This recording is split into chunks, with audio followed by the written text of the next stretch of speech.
Es martes de Mujeres con Enfoque. Estoy muy contenta de estar aquí con todas ustedes nuevamente y muy contenta todavía más por la invitada que tenemos hoy, la licenciada Xochitl Loredo. Xochitl, bienvenida a Mujeres con Enfoque. Te agradezco mucho que hayas aceptado esta invitación. Muchas gracias, Lili. Yo feliz, y además de que, bueno, coincidimos desde hace muchos años. Así es. Eso hace como más emotivo. Sí, lo hace muy emotivo porque déjenme contarles que Xochitl y yo hicimos la preparatoria juntas, pero no era solo un coincidir en un salón de clases. Nosotros éramos amigas, nosotras hacíamos tareas juntas, estudiábamos juntas para los exámenes, ella iba a mi casa, yo a la de ella. Fueron 2 años de un conocernos y de un compartir muy cercano. Luego la vida nos llevó por caminos diferentes. Ella decidió estudiar la carrera de abogada, que es lo que ejerce hasta el día de hoy. Yo me fui a diseño y mercadotecnia, que tuve también muchísimos años ejerciendo mi profesión desde la fabricación de uniformes secretariales, y nos perdimos completamente la pista. Cuando yo inicio en este camino de la asistencia social, de ayudar a los grupos vulnerables, de estar en voluntariados, te reencuentro dentro de las mismas áreas, y es por eso que hoy me siento muy honrada de que estés aquí con nosotras y de que nos puedas compartir el enfoque profesional que has tenido y cómo ha ido Xochitl creciendo, caminando, aprendiendo, pero a la vez ejerciendo la justicia para los grupos más vulnerables, que son las personas con discapacidad. Entonces, lo primero que quisiéramos que nos compartieras es ¿qué hace una persona que defiende? ¿Cuál es esa procuración de defensoría para las personas con discapacidad? Sí, Lili, pues de nuevo muchas gracias. Yo creo que este camino que mencionas ha sido, de pronto creo yo que la vida te va poniendo por diversos caminos, y pues la vocación en mi caso fue justo en el servicio público. Entonces pues toda mi vida he estado dentro del servicio público en diferentes ámbitos, desde la Defensoría Pública, agencia del Ministerio Público, y principalmente en instancias que son protectoras de derechos humanos. Y entonces aquí es donde vamos viendo diferentes grupos, ya sea personas con discapacidad, adolescentes infractores, personas adultas mayores, infancia, en fin. Creo que la vida sí nos va poniendo por esos caminos, y creo que la carrera de Derecho es muy amplia. Sin embargo, cuando la vocación te llama hacia la protección de derechos, yo creo que aquí es donde hace un poco más intenso el trabajo, porque como bien lo dices, entra mucho también pues lo que has vivido, pero también toda la cuestión de esa pues esa emoción de pronto que te gana, porque de verdad no puedes de pronto separar, y el hecho de ver vulneración de derechos, pues definitivamente creo que ahí es donde empiezas a verte un poco más aguerrida en cuanto a estas situaciones, ¿verdad?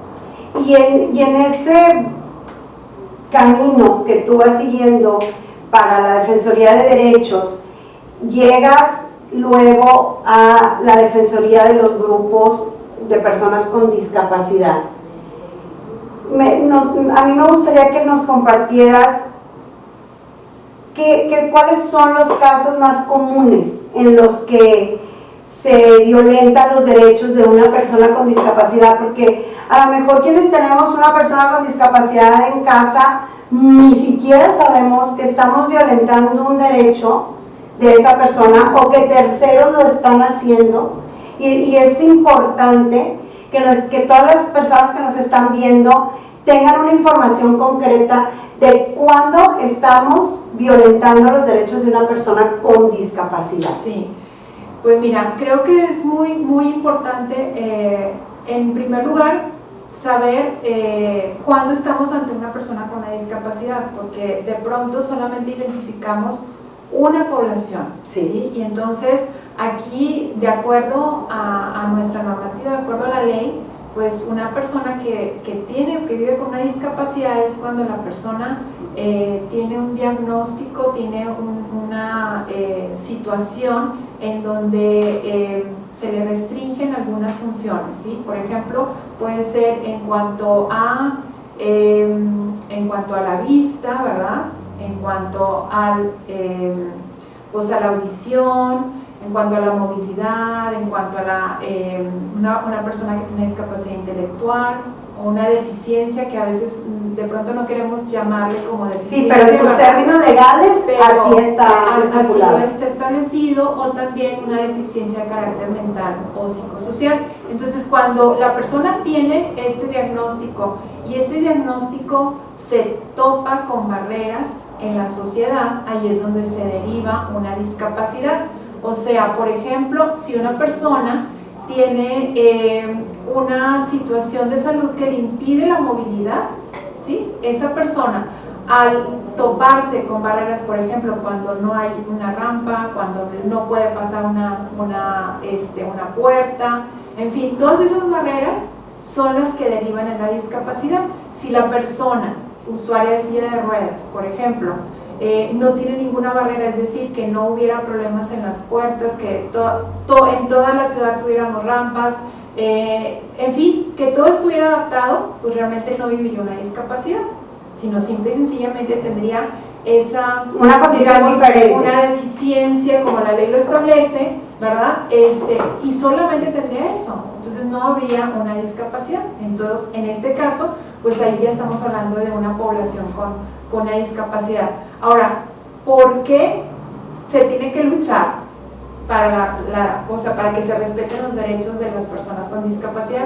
Pues realmente estamos en una sociedad en donde solamente se toma en cuenta el estándar de la población. O sea, hay gente que le dice la normalidad, las personas que son normales, esos términos realmente no deberían utilizarse. Sin embargo, la sociedad está pensada para solamente cierto grupo de personas. Entonces, cuando se sale de esa normalidad o ese estándar, entonces pues realmente es la situación que te pone en desventaja, ¿verdad? Ese es el gran problema, que estamos pensando una sociedad solamente con cierto tipo de personas. Si te sales, ahí ya es el problema. Y todos los días aprende uno algo nuevo, porque yo no sabía que lo que te marca tener una discapacidad es que no tengas las condiciones para vivir como tú las requieres. Entonces, a lo mejor yo tengo una persona con una condición diferente en casa, pero si yo no le adecuo en casa sus necesidades para poderse desarrollar libremente o a medida de sus capacidades, entonces yo lo estoy convirtiendo en una persona discapacitada. Sí, de hecho, pues bueno, la Convención sobre Derechos de Personas con Discapacidad es un instrumento que se elaboró en el seno de la Organización de Naciones Unidas, y justo cuando se discutió la elaboración de esta convención, se trajo, digamos, a la mesa el hecho de que la discapacidad no debería de verse como una enfermedad ni como una situación en donde la persona se tuviera que ver como paciente o como enfermo, o si no tienes una función productiva en la sociedad, pues te voy a retirar. O sea, ese tipo de perspectiva sobre la discapacidad fue hace muchos años. Ahora la nueva mirada de la discapacidad a través de la Convención es justo esto, que la discapacidad está en el entorno social, o sea que la sociedad es la que debe de adaptarse para que todas las personas sin discapacidad puedan tener un lugar en la misma, ¿verdad? Entonces ahí es donde está la discapacidad, en el entorno social.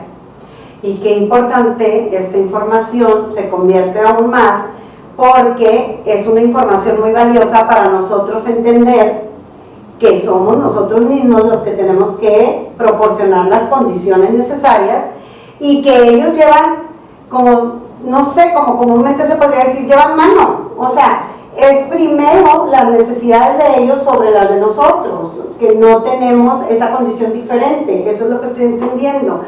Y siendo así, ¿qué programas hay o cómo se le hace para que la gente se entere, para que nos podamos enterar de todas estas normativas nuevas, de toda esta nueva visión de atender a los grupos vulnerables o a los grupos que tienen condiciones diferentes?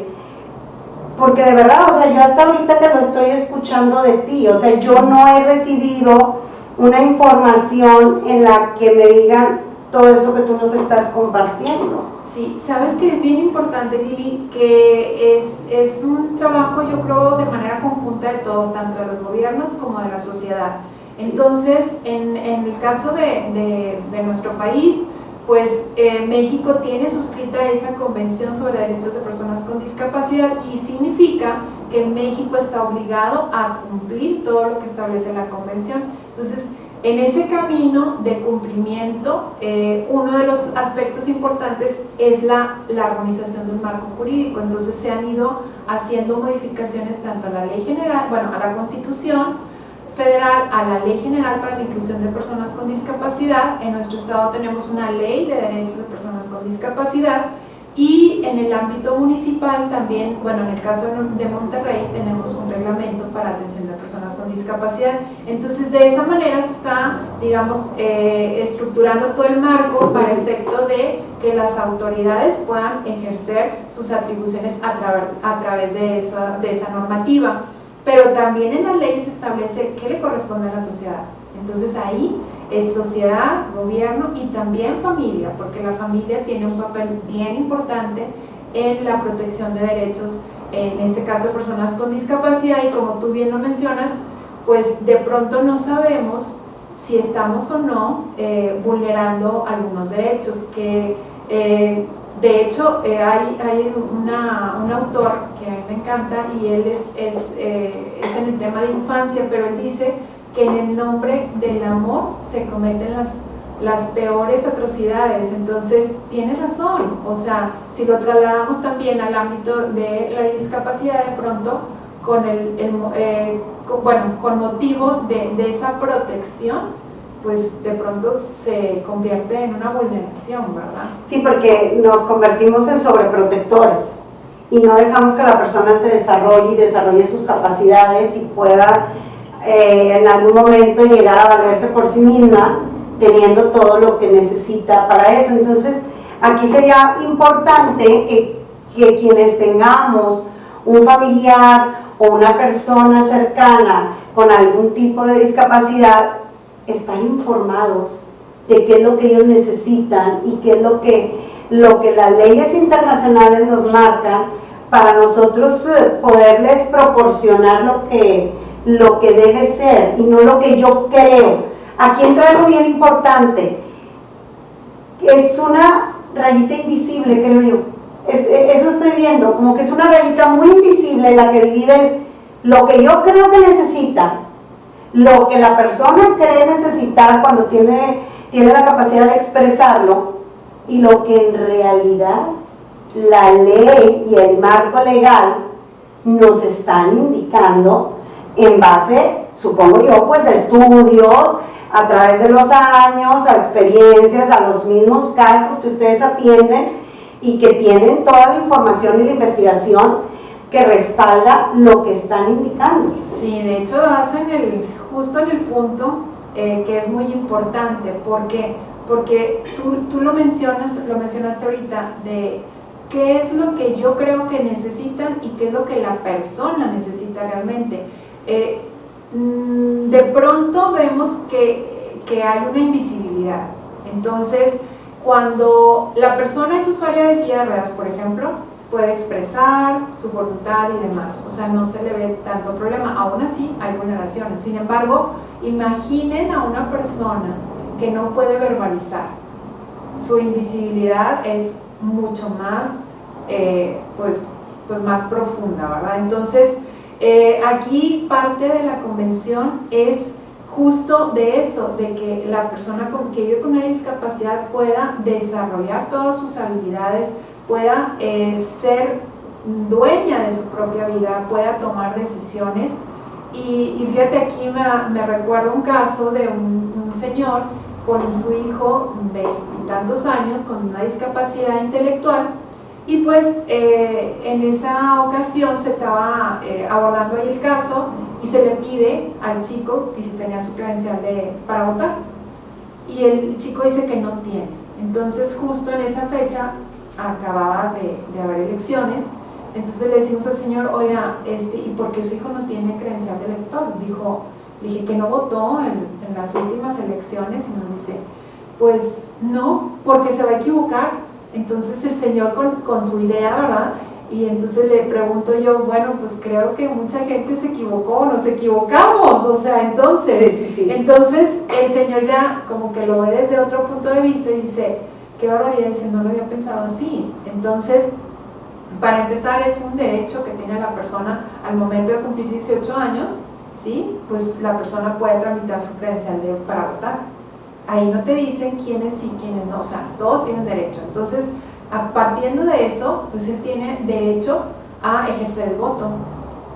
Es algo tan sencillo, y al momento de que el padre lo piensa de forma diferente, dice, ah, caray, no lo había pensado así. Entonces justo de eso se trata esto, de ir cambiando paradigmas de pronto en cuanto a lo que siempre habíamos pensado de esta manera, y resulta que ahora hay que pues repensarlo, ¿verdad? Y a veces cambiar nuestros puntos de vista. Sí, hay que transformar el pensamiento y dejar los usos y costumbres que no nos son sanos, que no son buenos. Ahorita que comentabas de ese caso, yo recuerdo un caso de una prima con síndrome de Down.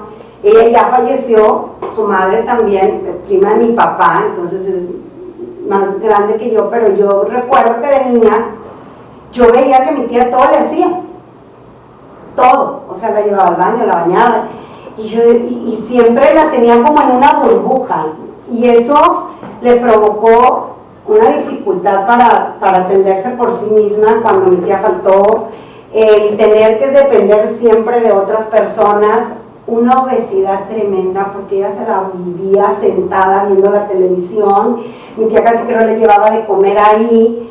Entonces, ahorita que lo comentas, yo estoy segura que ella en su momento pensó que estaba haciendo lo mejor porque ella lo hizo con un afán de protección, Claro. pero no se dio cuenta en qué momento brincó de la protección a la sobreprotección y al desconocimiento de lo que en realidad su hija necesitaba. Y eso se me hace tan fuerte porque sí, tienes toda la razón, o sea, en nombre del amor uno comete errores terribles. Así es, y también te sorprendes mucho, y de hecho los padres y madres se sorprenden de lo que son capaces sus hijos e hijas de hacer. Nosotros en los talleres en donde nosotros hemos estado involucrados, de pronto en cualquier ámbito de reflexión que se tiene con chicos y chicas con alguna discapacidad intelectual, por ejemplo, te sorprendes de lo que te dicen. ¿Por qué? Porque como tú dices, tienes como que la idea, como padre o madre, que no, esto no se puede hacer, esto no lo puede hacer. Entonces, definitivamente que hay muchas cosas que sí se pueden, y hay que pensarlo de una forma diferente, como el cambio de chip, que siempre decimos, ¿no? Y además, digo, nuestro programa, la gran mayoría son mujeres las que nos acompañan, y ellas estarán de acuerdo conmigo, yo creo que tú también, que si de por sí como madres tendemos a ser sobreprotectoras con los hijos, a veces hasta controladoras, a veces hasta queremos decidir por ellos, aun y cuando ellos pueden decidir por sí mismos y se defienden, y nosotros como quiera ahí, puedo suponer que en un caso de un hijo con discapacidad, pues eso se potencializa porque te entra más tu necesidad de protección, de decir, de cuidarlo todo el 7/24 y de decidir por ellos, y no nos damos cuenta que le estamos haciendo un mal. Yo ahora te quiero preguntar otra cosa que a mí de verdad me inquieta mucho. ¿Qué sucede cuando no aceptamos en casa, ya sea los tutores, los padres, los hermanos, los abuelos, la familia, que estamos teniendo un familiar con una capacidad diferente y además lo estamos obligando a vivir desde una circunstancia que no es la propia. Es decir, a lo mejor un hijo que tiene un poco de deficiencia intelectual, que no es muy notorio, pero que dices, algo hay y no lo quieres ver. Y lo mandas a la escuela con los demás hermanitos y lo obligas a que socialice cuando en realidad él no quiere. Eso, ¿cómo alguien que está en la familia, a dónde debe acudir para decir, oiga, aquí está sucediendo algo y necesitamos ayuda para poder aceptar esta situación y que él reciba la atención que necesita? Sí, es todo un proceso, Lili. O sea, definitivamente.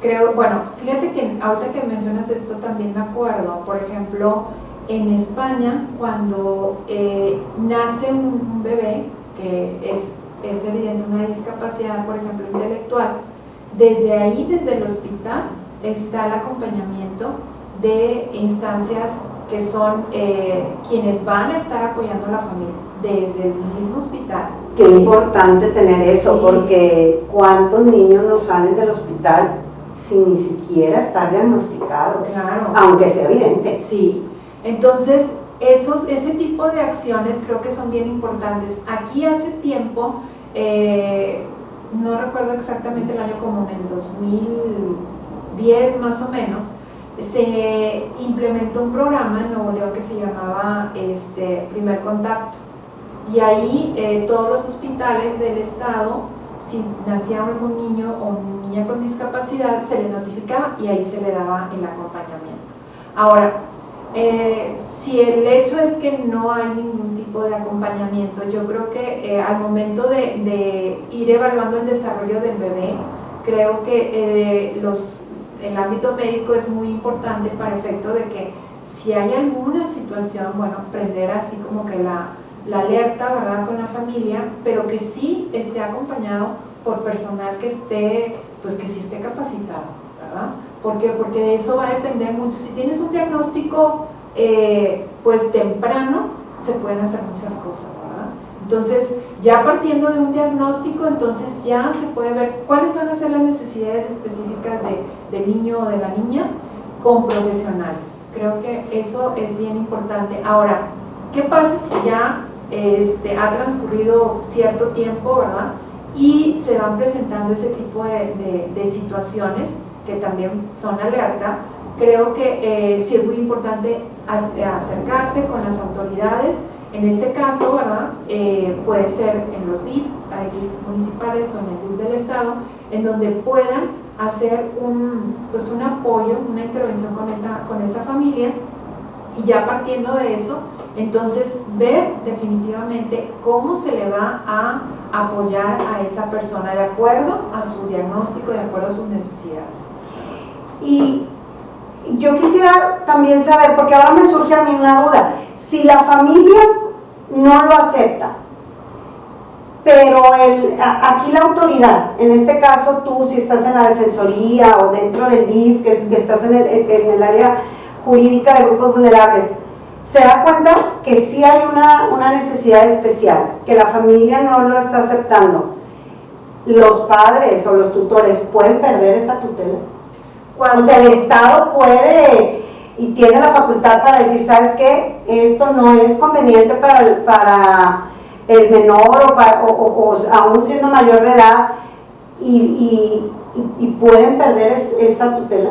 Sí, bueno, mira, es bien importante ubicar como una esfera, ¿verdad? Una esfera en lo particular, que es la familia, es el ámbito así como más privado, y luego tenemos una esfera pública, en donde es el Estado con todas sus instituciones y demás.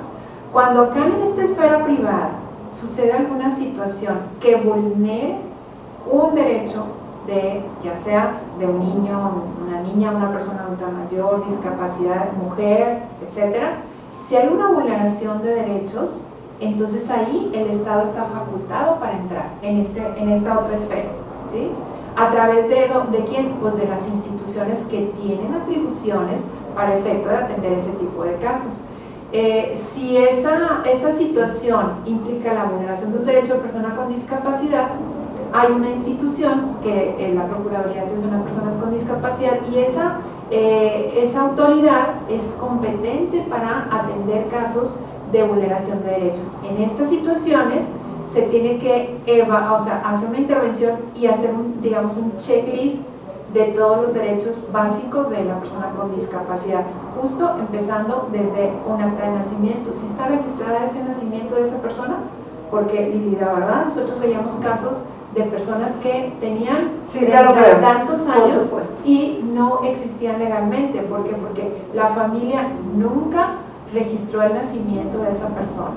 Entonces se le fue pasando la vida, nunca fue a la escuela, ni siquiera salía de la casa, en fin, su vida se mantuvo de esa manera.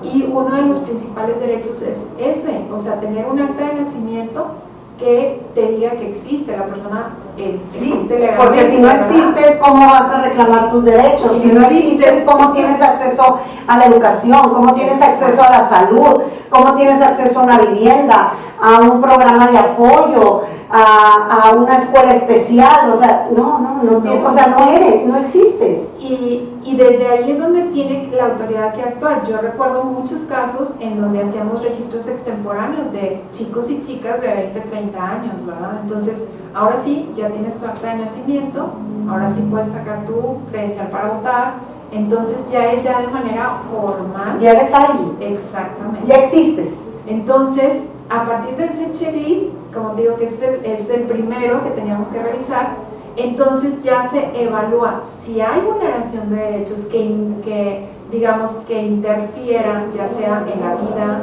en la integridad física, integridad emocional, o sea, la salud mental de la persona, etc. Entonces ahí se tiene que evaluar. Hay muchos casos que se refiere mucho a la negligencia. Entonces la negligencia también, bueno, digamos, es un tipo de maltrato, ¿verdad? ¿Por qué? Porque no estás atendiendo algunos aspectos de la persona. Realmente lo que más nosotros veíamos en ese tiempo es que sí había negligencia. La mayor parte de la familia sí se ponía las pilas, o sea, sí tomaba conciencia de la situación y hacía cambios. Sin embargo, hay otros casos en donde la vulneración de derechos se repetía, y ya cuando son omisos, pues entonces ya estamos hablando de otra situación, y ahí sí definitivamente yo soy de la idea de dar vista al Ministerio Público. ¿Sí? Ya se está hablando de una situación de la comisión de un delito, y pues entonces ahí ya se tiene que actuar de otra forma. ¿Cuáles serían entonces los derechos que más comúnmente se pueden violentar dentro de casa? O sea, en ese checklist, ¿qué es lo que más frecuentemente ven? Sí, mira, yo creo que lo más importante, digamos, lo que se vive regularmente en estos casos son las personas que tienen alguna discapacidad psicosocial. Por ejemplo, las personas que viven con un diagnóstico de esquizofrenia, bipolaridad, alguna situación en materia psiquiátrica, creo que son los más vulnerables, y ellos son, por ejemplo, no se les garantiza el derecho a la salud, que es lo principal, ¿verdad? O sea, el hecho de que tienen, por ejemplo, 40 años la persona y desde hace 20 sabían que algo no estaba bien, y le dices, ¿qué diagnóstico le han dado? No saben. ¿Por qué? Porque nunca fue atendido. Entonces, lo más importante es garantizar el acceso a la salud, y en este caso, por ejemplo, se tiene que evaluar por un médico especialista en psiquiatría, y en base a eso, yo recuerdo muchos casos les cambiaba la vida, porque ya estabas medicado, ya estabas con un tratamiento, y ahí ya va a cambiar mucho la situación, incluso de la misma familia, ¿verdad? Entonces, el acceso a la salud de la persona con discapacidad.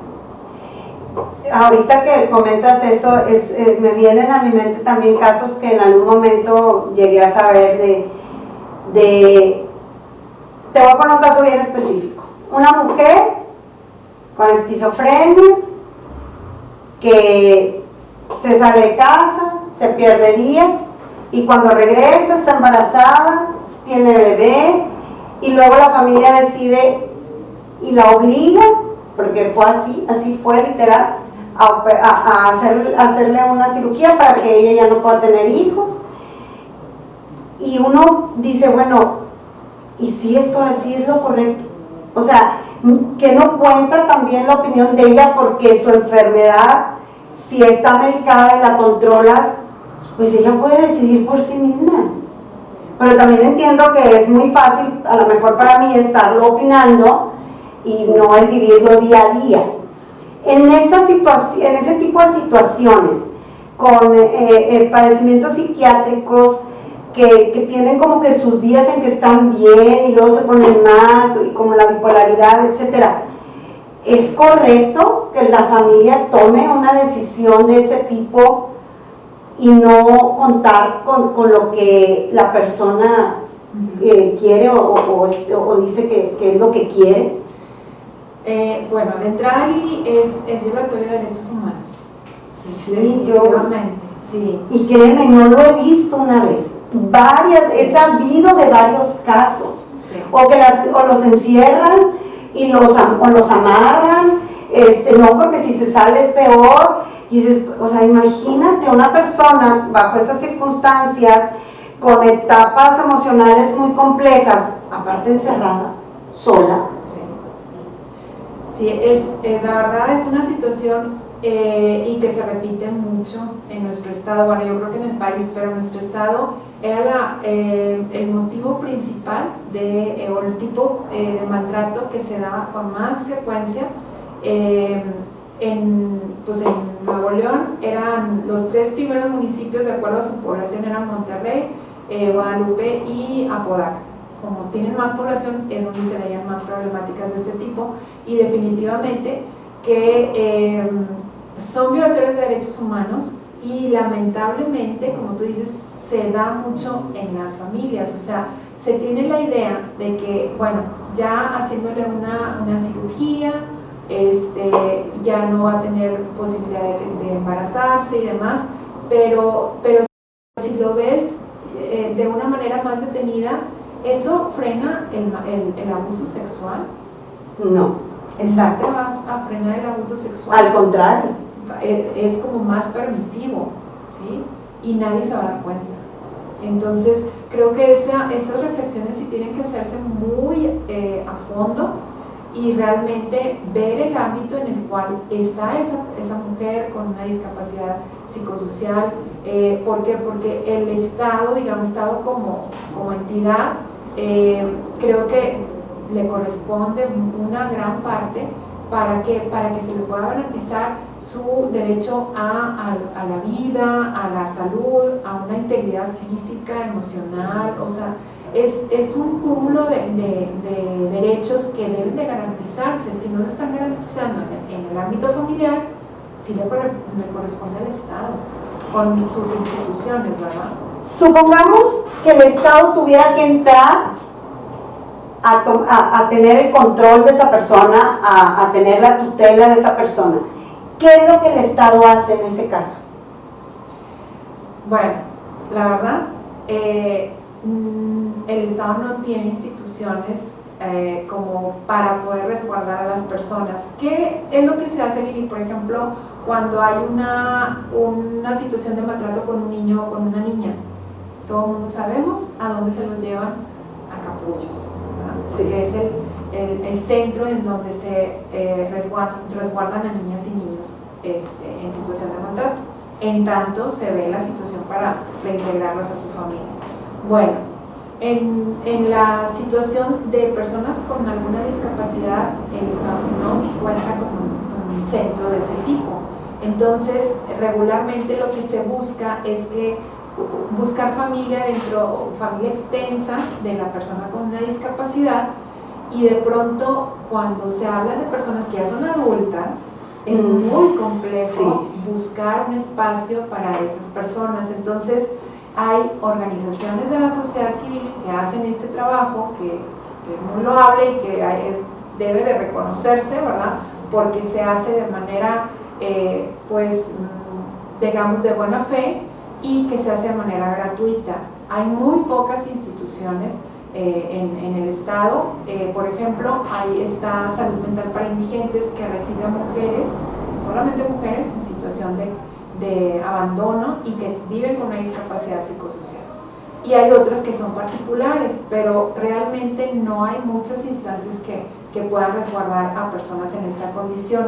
¿Por qué? Porque el proceso para poder reintegrar a su familia no es tan rápido. O sea, aquí, primero, si está en